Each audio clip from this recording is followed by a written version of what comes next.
Good morning mga kabro.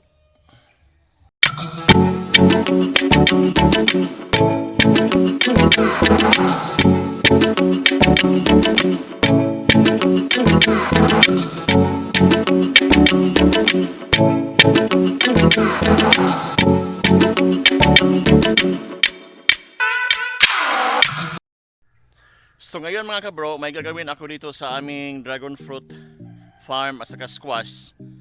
So may good news akong ipapakita sa inyo mga kabro, lalong-lalo na yung mga kalabasa ko. So ang mission ko ngayon ay lilinisin ko yung mga tumutubong damo sa aking dragon fruit farm mga kabro. Hinihingal pa ako mga kabro dahil alam nyo na, matitirik yung lupa. So ngayon mga kabro, samahan nyo ako, let's go! So ito yung squash ko mga kabro, di ba? Kung titingnan nyo mga kabro, gumagapang at tumutubo na talaga siya mga kabro. Pero may ipapakita ako sa inyo ngayon mga kabro. Namamangha ako mga kabro nung nakita ko ito sa aking squash. Yan mga kabro. So hindi lang dito mga kabro ha, nandun pa sa taas yung kalabasa natin.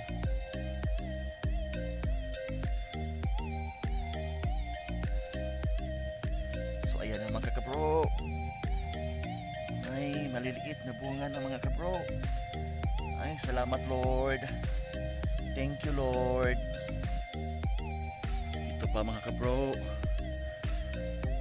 So marami na siyang bunga mga kabro. Pag sa susunod na linggo mga kabro, marami na ito mga kabro. At lalaki na ang mga ito. Kung napansin nyo mga kabro, may makikita kayong dilaw. Ito mga kabro. Yan ay bunga bulaklak mga kabro. At marami pa mga kabro, tingnan nyo. Ang lalaki na mga kabro. Tingnan nyo. Wow, thanks Lord. Thank you Lord. Yan.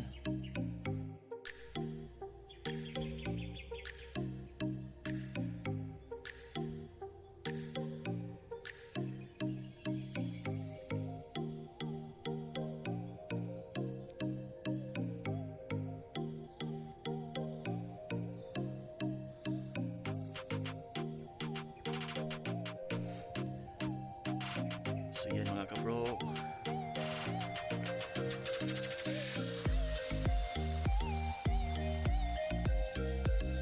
Diba? Kita nyo na. Dumadami na yung kalabasa ko mga kabro. Tubo-tubo na sila. At yung iba may ano na mga kabro, may mga bunga na bulaklak. Yan mga kabro. Nung nakaraang linggo lang ako nandito mga kabro, di ba nakita nyo naman sa previous upload ko itong kalabasa, di ba? Unti-unti pa silang gumagapang. Ngayon na mga kabro, isang linggong nakaraan na o isang linggong lumilipas na. So ayan, may mga improvements sa mga kabro. May mga marami ng bulaklak sa kabunga. Yung iba malalaki na, saka yung iba maliliit. Tara na mga kabro, tingnan naman natin yung dragon fruit ko. Let's go! Tingnan nyo mga kabro, maraming damo no, diba? So hindi na yun makikita yung mga tumutubong dragon fruit dahil natatakpan na siya ng mga damo-damo mga kabro. So yan ang mission ko ngayon mga kabro, na tatanggalin o paputulin ko yung mga damo-damo kahit hindi lahat, para naman makita yung mga dragon fruit ko mga kabro. Samahan nyo ako mga kabro, let's go!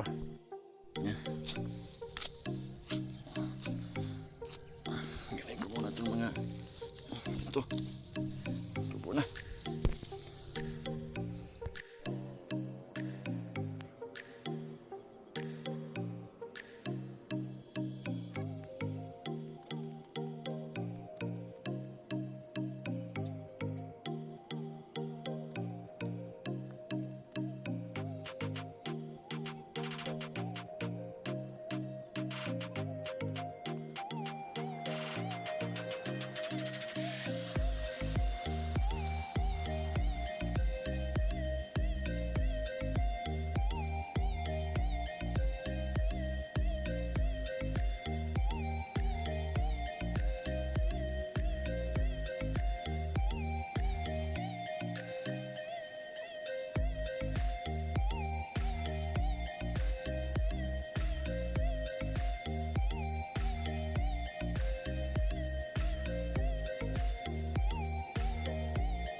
So yan mga kabro, 7 pa lang na poste ang natapos ko.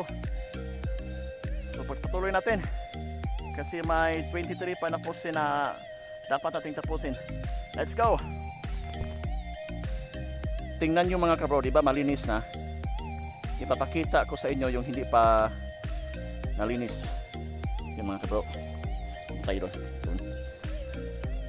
Mga kabro. Oh, di ba mga kabro? So can you spot the difference between the clean and unclean? English naman tayo mga kabro. Okay, let's go mga kabro. Let's go, let's go, let's go!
Natapos ko rin mga kabro.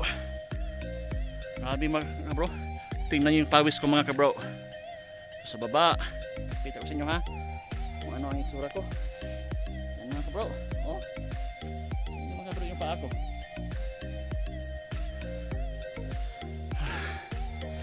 Okay lang yan mga kabro. Pag may tiyaga, may nilaga. So tingnan nyo mga kabro yung kalabasa ko. May bunga na. Medyo maliit pa lang. At yung mga dragon fruit ko mga kabro, di ba kung napansin nyo, 2 lang o isa bawat puso yung tumutubong sprout. Ngayon mga kabro, halos lahat na. So hindi ko na pinapakita sa inyo dahil iba yung mission ko ngayon, ang paglinis, pagtanggal ng mga damo-damo mga kabro. Salamat mga kabro, salamat sa suporta. Kasama ka sa aking paglalakbay dito mga kabro, sa aking mga dragon fruit. So taos po naming nagpapasalamat sa inyo mga kabro dahil sinamahan nyo ako o kami sa paglalakbay na ito mga kabro. So hanggang dito lang tayo mga kabro. Don't forget to subscribe and click the notification bell for more updates. See you in my next video.